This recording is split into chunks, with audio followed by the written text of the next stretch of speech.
most of us at some point have to face a, a big life decision, and those decisions often come out of nowhere. I don't think you can ever be prepared for what life has to bring.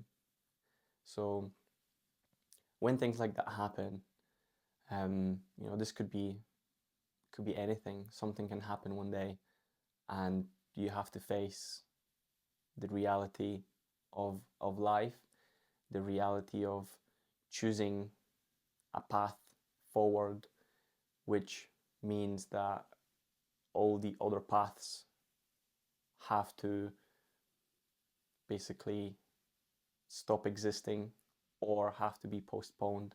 So for a long time, I was trying to find a way to live which was smooth and easy. I think when I was younger, my life was a little bit more hectic, chaotic, and difficult.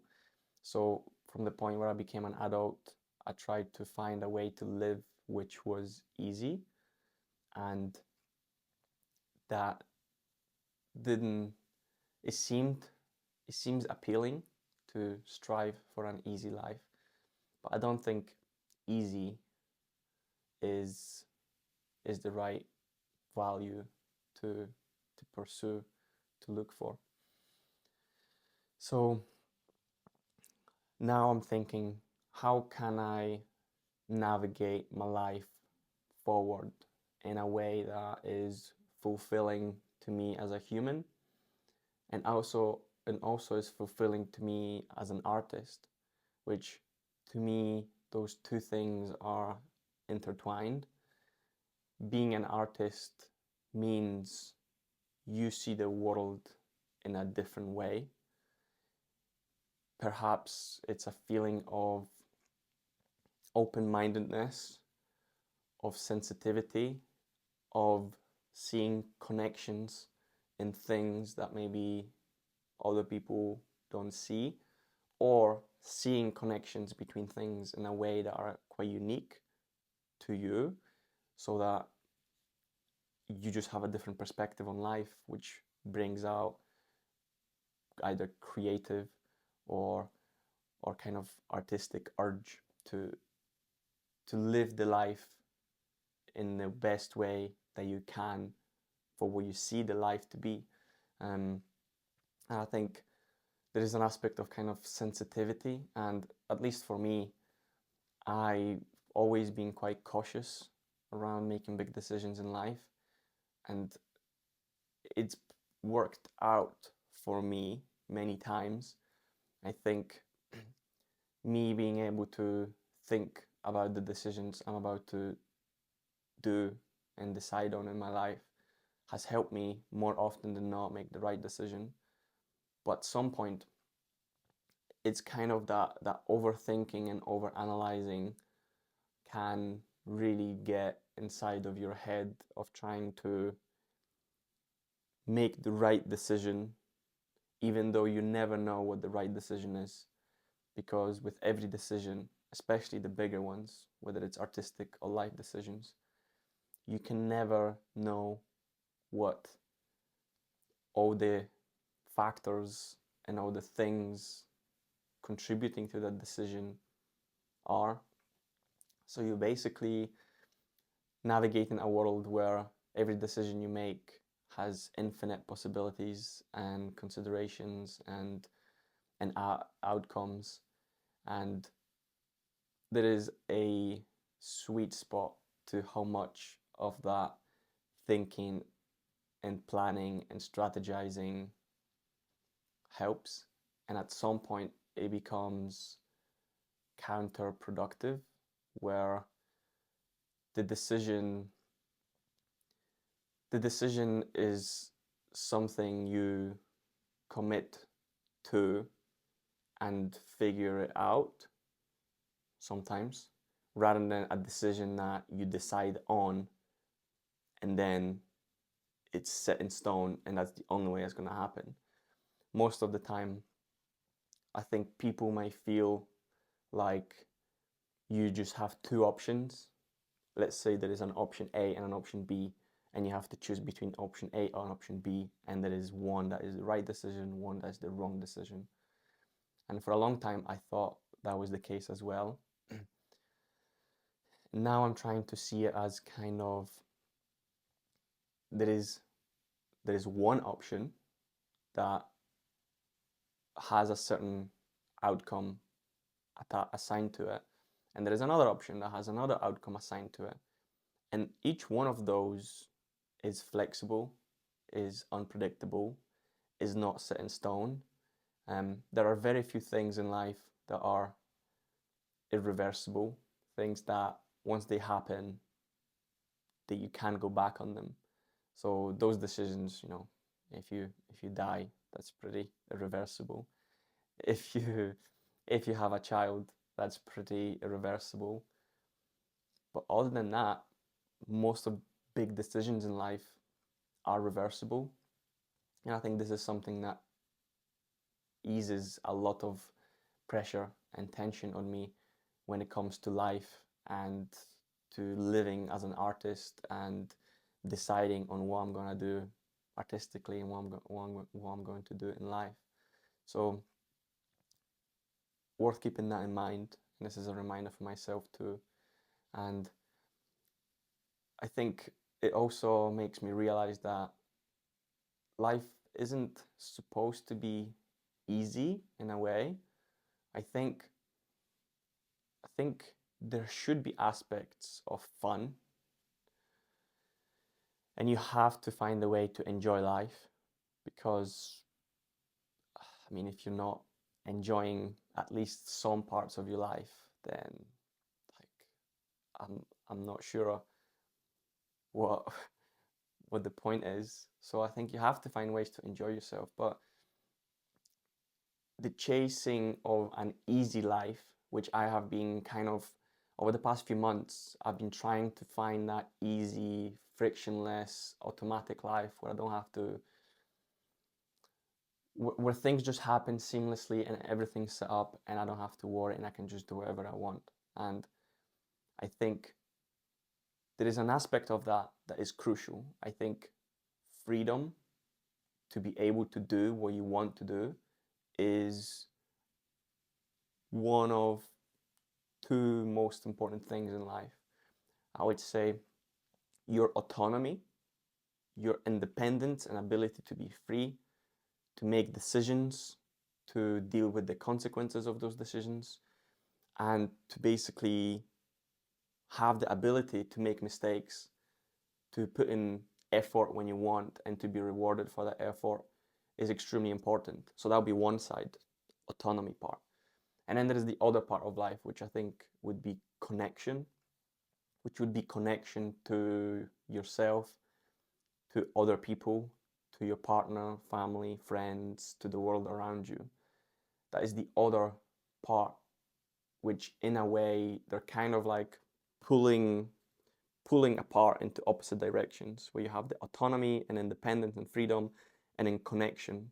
So they're kind of pulling apart. And I think where I am now is just trying to navigate that path in the middle, which means that it's not necessarily going to be easy. And I think there is kind of I can't remember exactly what that saying is, but it is kind of hard decisions make an easy life, and easy decisions make a hard life. And it's maybe a little bit cliche, sounds clever, but sometimes it doesn't mean that it is clever. And I think there is some truth to that. I think as you're going through life, I think if you really want to live a great life, which for me is, a long time ago, I had this realization that you only have one life. There is no next time. It's this is your only chance to make the life that you want to have. And it's kind of, that's what kind of the whole YOLO movement was. And it's kind of cliche and cheesy now, but I think there is again a seed of truth in that, of just, realization that whatever you make out of your own life is what you get. And I think if you do want to live a remarkable, special, important, fulfilling life, there will be times where you have to make hard decisions, where you will have to sacrifice one thing for another, where you basically have to sit down with yourself and decide, like, what do I value? What do I want out of life? And even with that question, there comes this whole sort of waterfall of follow-up questions of, what does that mean to know what you want? It's kind of wishy-washy sort of philosophical question, but it's kind of genuinely on my mind of, what do I want? And the more I think about it, the more I'm realizing that I don't necessarily know what I want. I have a vague idea of my values, what I value in life, what are the things that bring me joy, satisfaction, hope. And those things could be a million different things. Freedom and sort of freedom or autonomy and connection are kind of opposite forces, but each one of them can mean a million different things. And I think it's really easy to get attached to a very specific goal that you have in mind. Perhaps it's a dream that is kind of professional, artistic, creative, that is material, whether it's kind of money or things. And I think it's really easy to get attached to a certain vision of thing that you really want. And I think it's really important to have goals and things that you strive for and aim for, but you cannot get attached to those things, because the attachment to that dream, to that thing, creates a gap, which means you will always feel lacking and insufficient. And basically, it's the attachment to that goal that creates that desire, and that desire towards that thing creates unhappiness. So now that I've been faced with a huge life decision, which can change everything going forward, I basically need to recalibrate and basically check in with myself to remember that the goals that I have are the direction, but it's not a specific destination. The goal that I have can be a million different things, and often I won't necessarily know how that thing exactly looks like, and I can't be attached to that one specific thing and feel like I will be not satisfied or not be happy until I reach that one specific thing. Because it creates this desire, basically, that creates this gap. I won't be happy to this one specific thing happen, and anything else I don't want to deal with. And I think now I'm trying to think of, like, this is my goal that I want. This can mean a million different things. There is kind of, having that having that balance of autonomy and connection can look in an in lots of different ways. So I have to kind of stay open to what that can look like going forward, and kind of have this delusional faith in the fact that I will figure it out going forward. And it's definitely not easy. And as I'm saying that, kind of in my mind there is a constant battle of having this powerful motivation towards the dream I'm trying to achieve, and then crippling self-doubt of there is no way that can happen. How are you going to figure that out?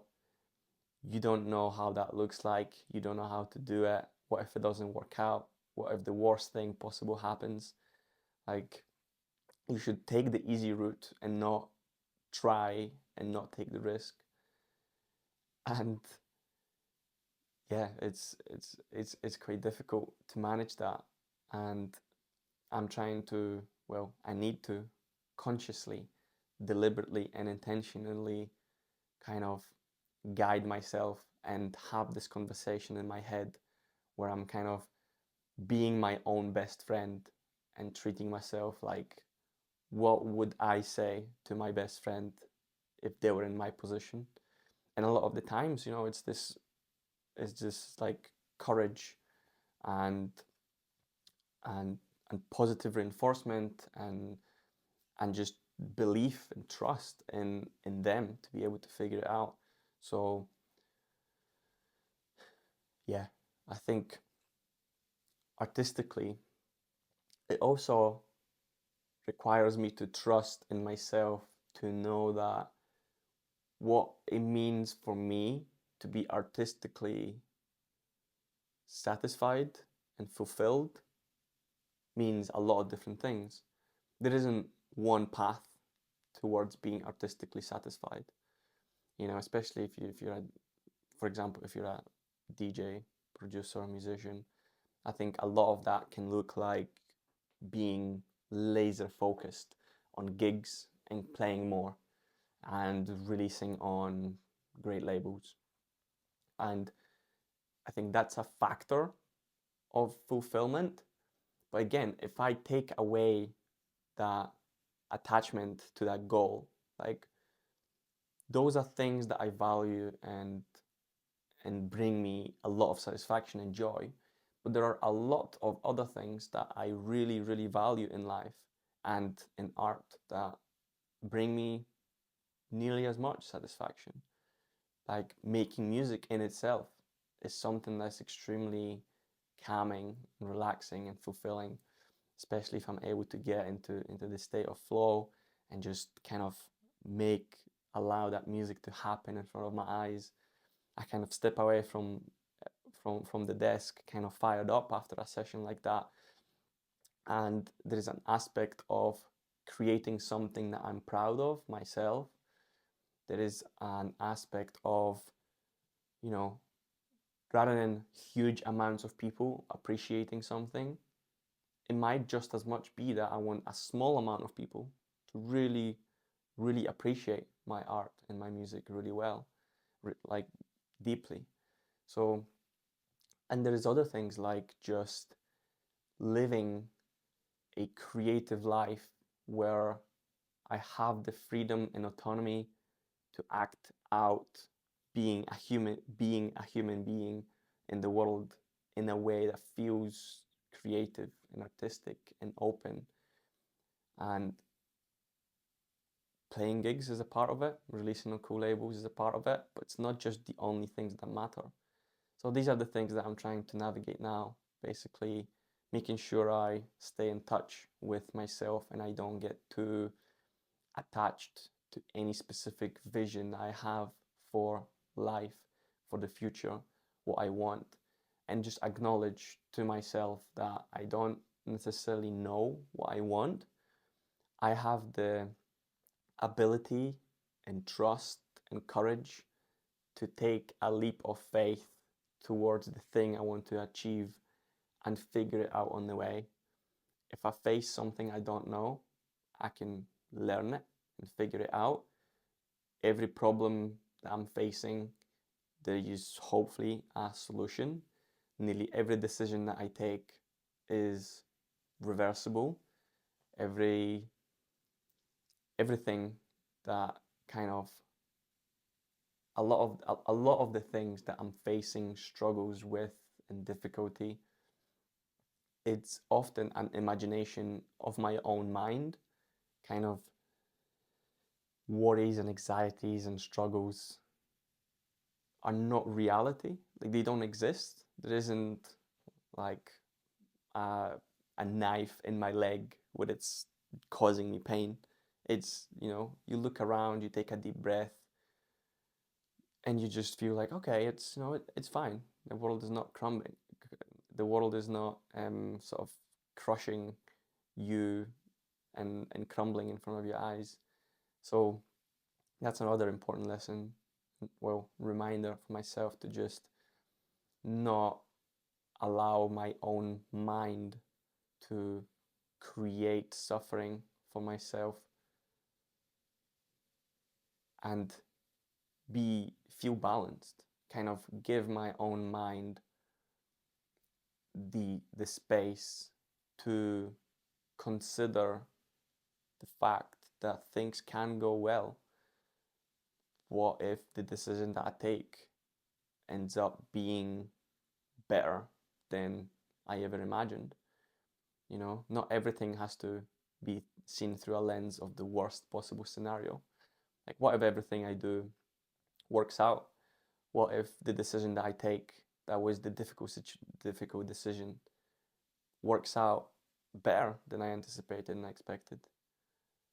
I think giving your own mind that vision, that possibility, creates a lot more balance, because it's very easy, kind of, our minds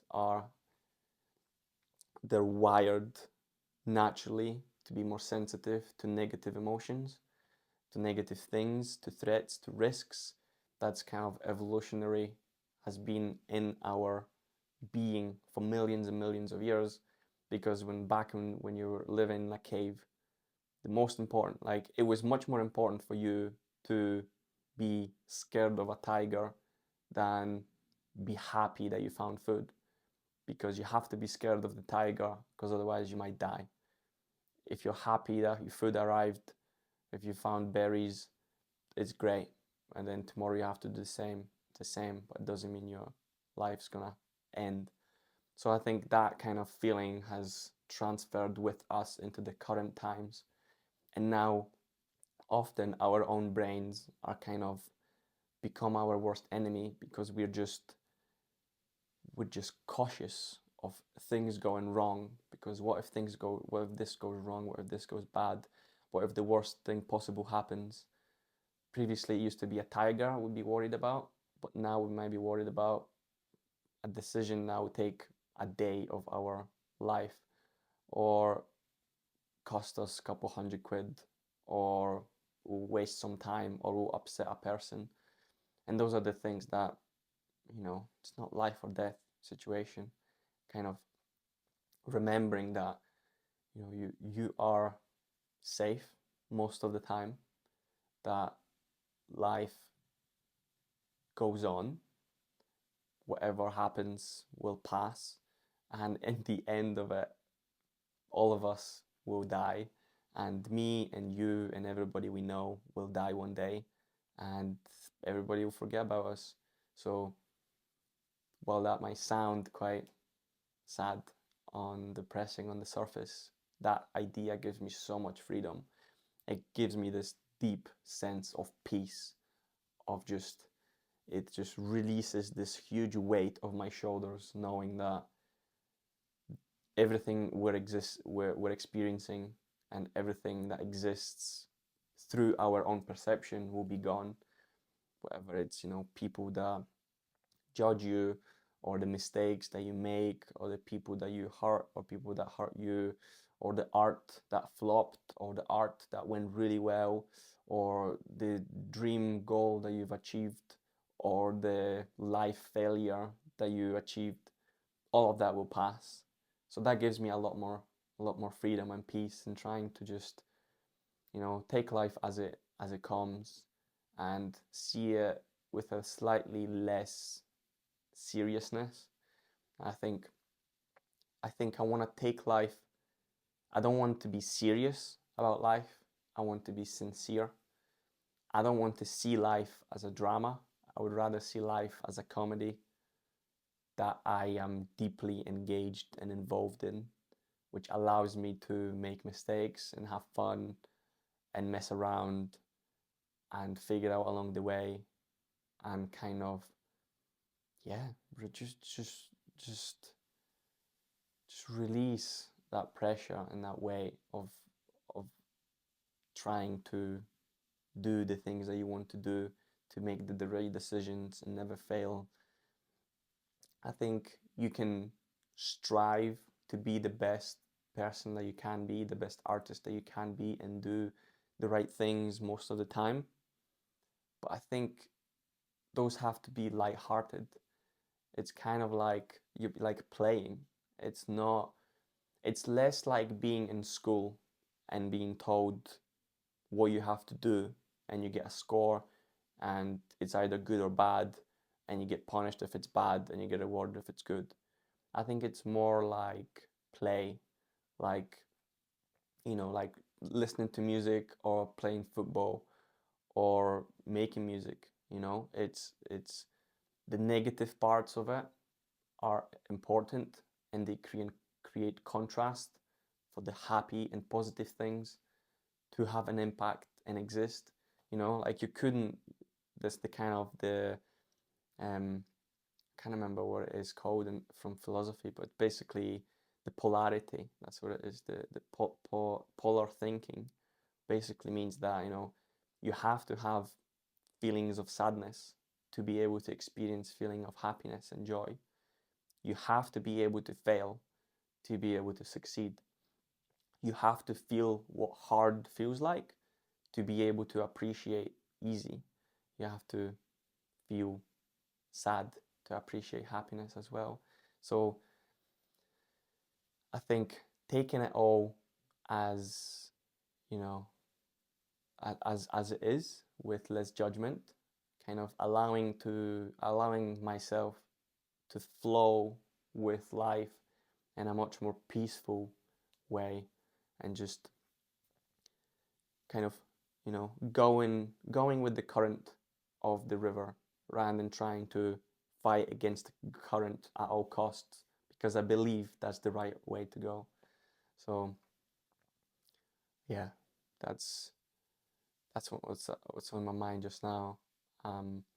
This is in many ways kind of a lot of the things that I'm sharing are a part of many years of trying to figure out my own mind and how to not fall into into the trap of my own mind and the negative bias and anxiety and worries. So yeah, I hope that wasn't too rambly. I think this one is definitely the most personal and life focused video so far, which is also the 10th video on the channel, which is quite cool. I'm still having fun with it, so I think I'll continue doing it. So yeah, if you're still here watching, thanks a lot for watching. Yeah, try to flow with life and resist it less. Try to be sincere about life, but not serious, because it's not meant to be serious. Yeah, and enjoy the good and the bad, because you have to have the bad with the good. And yeah, go make some stuff too.